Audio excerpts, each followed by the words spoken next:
Hi, this is Mandy West, and I am here to teach you or guide you along the process of how to make sun prints using turmeric. In the last issue of Every Little Seed, Relentless Pursuit, you'll notice that we did a section on cyanotypes, which is so fun. And the thing about cyanotypes is that you can only get blue, which is great, but if you would like to try a different color, or like your decor doesn't work with blue as well, or you just want to experiment, we're going to do sun prints using turmeric powder and alcohol, which will create a warm, brownish, kind of more vintage looking cyanotype, which I'm really excited to try. So I've not done this before, so this is as much a you coming along beside me as much as it is me teaching you. But these are examples of the blue cyanotypes with the cyanotype solution. But the beauty of this turmeric option is that it's things that you should have around the house. So the supplies that you need are turmeric powder, and it can just be your basic turmeric powder that you get at the grocery store, like McCormick's or whatever else, which is kind of nice because I feel like I don't use turmeric powder very often, so it'll kind of help you move through your stash a little faster. So you'll need at least about a tablespoon of turmeric powder, and you're going to use a quarter cup of isopropyl alcohol. It doesn't have to be 91%. It can be the lower solution, whatever. It's no big deal. And then a glass that you can put your mixture in, and coffee filters for straining it out. This is not imperative. You can just put the powder in. You'll just probably get little gritty pieces of turmeric on your print, so I've heard. And then some cheap brushes, like a chip brush from Home Depot or whatever, that's like 97 cents. It's gonna stain it, so don't use a nice brush. Just use one that is just for crafts or whatever. And then a variety of paper that is strong enough to withstand, just like with our cyanotypes, it needs to be able to be dunked in water. So I have this old Spanish English dictionary that I like to try to use, but we'll see how this paper stands up. Otherwise, I have watercolor paper cut in different sizes because I thought I might make some bookmarks. And then I always love to do this watercolor like postcard booklet. I thought I would do a few on that. And then also it probably is helpful to use rubber gloves because turmeric is very staining, and so you'll probably have yellow hands for a few days. If you don't have rubber gloves and you don't mind, that's okay. And then I put down this piece of craft paper while I'm mixing it because to preserve my table. And then just like with cyanotypes, you're going to need like a sturdy surface, like pieces of cardboard or a clipboard, or you could even use a book. And then these are pieces of just plastic, but you need some sort of glass or something to lay on top that will hold everything down so the wind doesn't blow your arrangements away. And then just some sort of clip, but you can also just tape around the edge with painter's tape, and that just keeps everything stable. So a big difference between cyanotypes and these turmeric prints is that the time of sitting outside is much longer. With cyanotypes, it was like 5 to 7 minutes, and with these, it's like 3 hours. So you want to choose a day where you know the sun is going to stay out for a while. And then in the final process, you're going to need a pan with some water and baking soda. Okay, so those are the ingredients, and let's get started. All right, the first thing we're going to do is take our coffee filter and just put it kind of around our cup, and just so that we can strain that turmeric powder out. All right, I am going to use a tablespoon to measure this out, but it really doesn't have to be exact. If it's kind of clumpy, mine isn't, but you can kind of stick your finger down there and break up the clumps, just so you know that like all of the turmeric powder is saturating and you're not wasting any. And then honestly, everything I've read about this is super flexible. You don't have to be exact on your measurements. So I just poured about a 1/4 cup in there, and it just is going to have to kind of strain through. And I wish I could show you, but I'll show you in just a second. There's a nice like light yellow liquid coming out the bottom, and that is going to be our solution. So a little goes a long way. You may think a 1/4 cup will not make many prints, but I'm going to keep saying this, but just like cyanotypes, like we did not use very much solution. Well, I mean, in the magazine you got treated paper, but when I make it at home, a little solution just does pages and pages. So you don't want to do a huge batch unless you are like planning on just doing tons of prints. So a little bit goes a very long way. So I'm just gonna stop this while it drains. Okay, as you can see, the majority of my solution majority of the alcohol has drained through. So I'm just gonna take this off and set it aside. And you can see the nice, beautiful, like amber colored solution that we have now.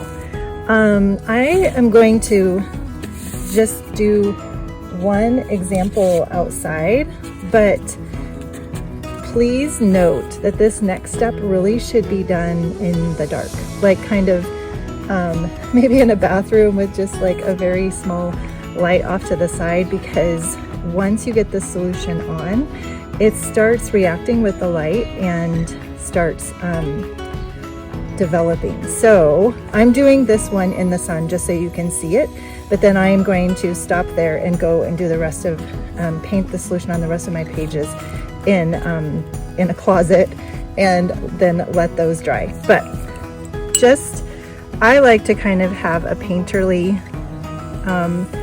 leave a little edge that's not super strictly even or anything like that, but looks a little painterly.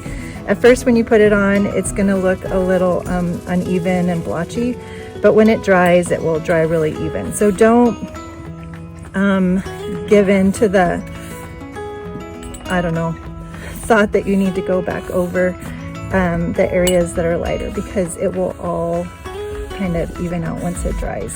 And if you put too many layers on, I hear that it just doesn't print as well. So you just want a very nice even coating all across the thing, all across the paper. So like I said, I like to leave a little border, and so I'm going to put this away to dry and then go paint the solution on the rest of my pages, and then we'll come back for the next step, which is preparing our prints. So one of the most important ingredients to this that I forgot to mention earlier is you will need the leaves or whatever you are using to print. Here in Colorado, it was Easter yesterday, so we're still pretty early in the season, so we don't have many things that are have like beautiful leaves yet. So this is my Peking canister, which I cut. You can use fresh like this, and just find things around your garden or at the park. It's actually a really fun family activity to kind of go searching for things that would be fun to print. And since it's so cheap to do, you can try so many things and see what works. So this is fresh, but then here are some things that I have dried over the years just to have on hand. And you would think that these kind of leaves with like a beautiful, very strong silhouette would make great prints, and they do, but you have to remember that all of this area that the leaf blocks out the sun is just going to be plain, versus something like this with a lot of little holes and areas where the sun can come in, really make a more interesting print. But it is a great idea to have a variety. So when you're thinking about your composition, if you want to do more than just one thing, you might think something like this with maybe some leaves like this that are a little more solid, like that's a good combination. And then a third option, maybe like a tall grass that comes up between them. So just like anything, you want variety. Any composition, you want variety, but not so different that, you know, this would just be two. If you had this leaf and this grass, that is just too strong of a contrast and they're too different and they don't really blend very well together. So have fun with it. You can try all sorts of things, like I said, since it's so cheap. But anyway, I went ahead and once again, this is a step that should be done in the dark, but just so you can see what I'm doing. And honestly, this doesn't develop as fast as the cyanotype, so you have a little more wiggle room. So you're going to take your paper that has been treated and you're going to put it on your cardboard. And like I said, you want to probably do this in your dark space and then lay it across so that it has a nice, like you can kind of see that it's a nice silhouette. You can have your plants hang off the edge and that won't matter at all. I should have thought through this a little better. So on this guy, let's just kind of do a variety and just kind of have it kind of cascade down the page a little bit. Oh, this has a really fun silhouette. I don't know what. I guess it's the same as what I have up there. So let's try kind of like this and then maybe a nice grass in here. So this one obviously is a more complex composition. And then for this, I think I'm just going to do a really simple silhouette on this kind of bookmark. And I want to put a hole at the top with a little ribbon, so I'm going to leave enough space up there like that. Okay, so your next step after you've got that arranged is to lay your plexiglass or glass or just piece of plastic over the top of it, and then you're going to clip it around the edge.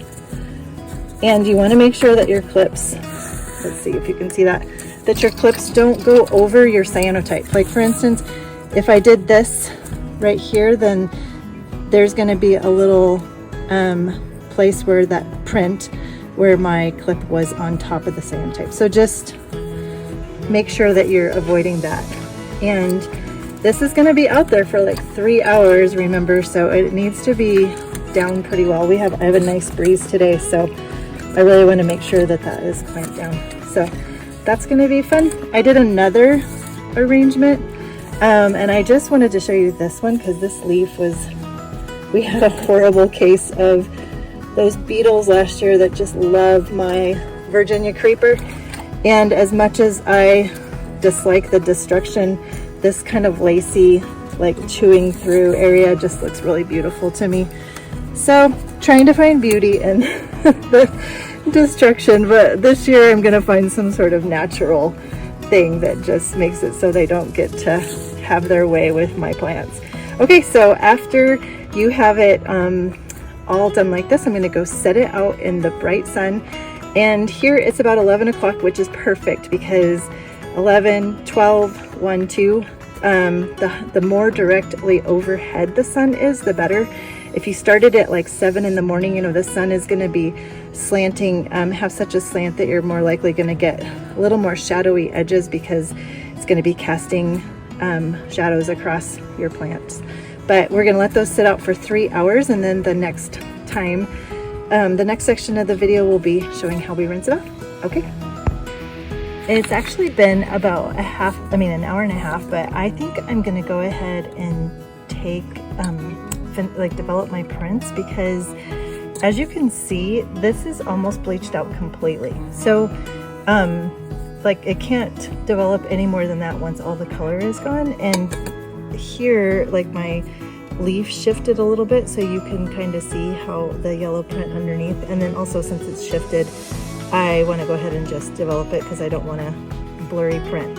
So the next step is to put about 3 cups of warm water in a pan, like a glass pan or metal pan, and then about a 1/4 cup of baking soda.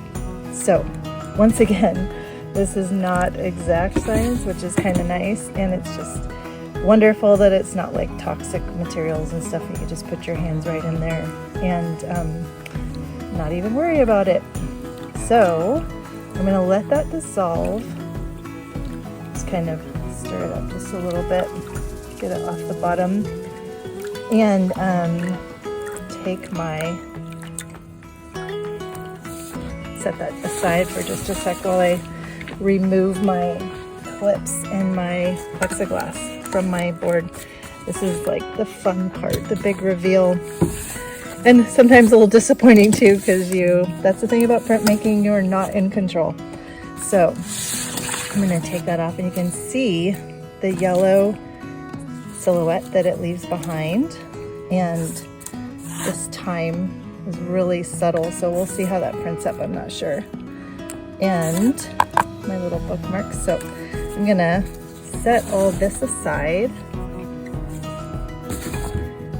and then bring my pan under here, and just one at a time, or actually, since some of these are kind of small, I am going to put 2 in here at a time. These postcards are so fun, and you can see how it seeps through. So just remember that. You can clearly like write over that. But I am pretty sure that because it seeps through on one of those other papers, I actually printed on the wrong side because I didn't, because the wind blew it over and I grabbed it and put it back down with the wrong side facing up. So we'll see how that prints. I don't think it's going to print very well, but cool thing is you get to learn from my mistakes. So you just kind of want to I mean, look how dark that is on the other side. Just rinse it out for about like between a minute and 2 minutes. There's really no exact science. You're just trying to get that the rest of the turmeric solution out of the paper so it doesn't keep developing. But unfortunately, there's not a really good indicator that shows that that is done. But you can see it's turning from that yellow to a more amber color, which is just beautiful. I just love like this right there especially.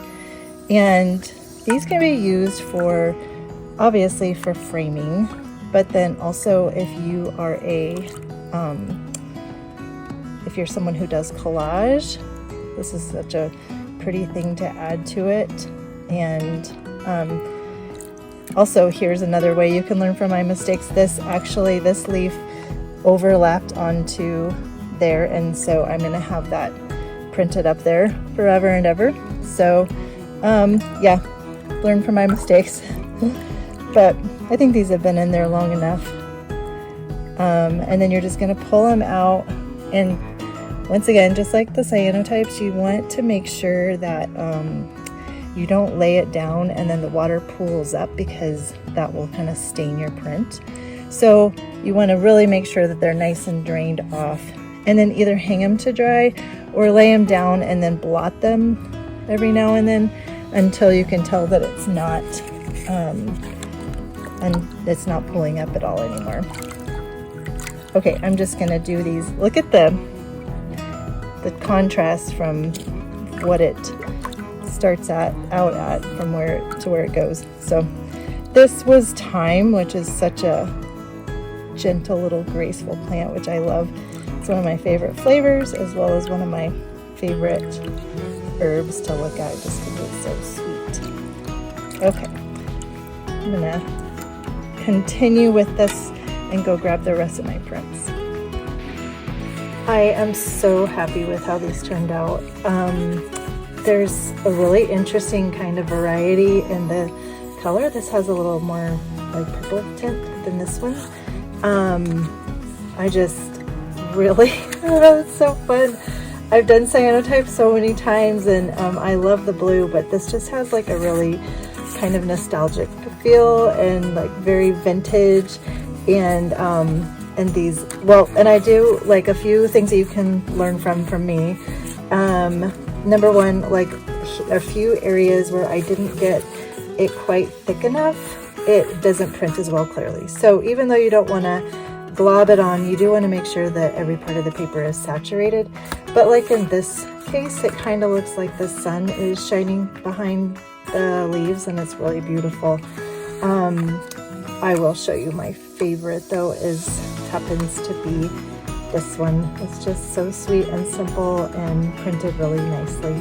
So I hope you enjoy trying this, and yeah, please share with us on Every Little Seed, at Every Little Seed on Instagram if you do this. Thanks, enjoy.